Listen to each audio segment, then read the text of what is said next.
రాజస్థాన్లోని కాలిఖడ్ గ్రామంలో సోమవారం మధ్యాహ్నం ఆర్యన్ తన ఇంటి దగ్గర ఆడుకుంటున్నప్పుడు ఈ ఘటన జరిగింది. ఆ పిల్లవాడు 175 అడుగుల లోతున్న బోరుబావిలో పడిపోయాడు.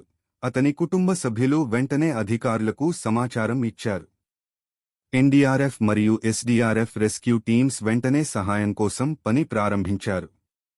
మొదట వారు ఆ పిల్లవాడిని హుక్తో బయటకు లాగడానికి ప్రయత్నించారు, కానీ అది పనిచేయలేదు. ఆర్యన్ దగ్గరకు చేరుకోవడానికి పైలింగ్ మిషన్ను ఉపయోగించి బోర్వెల్ నుండి 4 నుండి 5 అడుగుల దూరంలో సమాంతర గొయ్యిని తవ్వాలని అధికారులు నిర్ణయించుకున్నారు. దాదాపు 55 గంటల పాటు కష్టపడిన తర్వాత రెస్క్యూ టీం చివరికి ఆ బాలుడిని వెలికితీసింది. బాధాకరంగా, ఆర్యన్ ని రక్షించినప్పటికీ ఆర్యన్ అపస్మారకంగా ఉన్నాడు. అతడిని వెంటనే ఆసుపత్రికి తీసుకెళ్లగా అక్కడికి చేరుకున్న తర్వాత కొద్దిసేపట్లో వైద్యులు ఆర్యన్ మృతి చెందాడని తెలిపారు. జిల్లా కలెక్టర్ దేవేంద్ర యాదవ్తో సహా అధికారులు రెస్క్యూ ఆపరేషన్ను సమగ్రంగా పరిశీలించారు.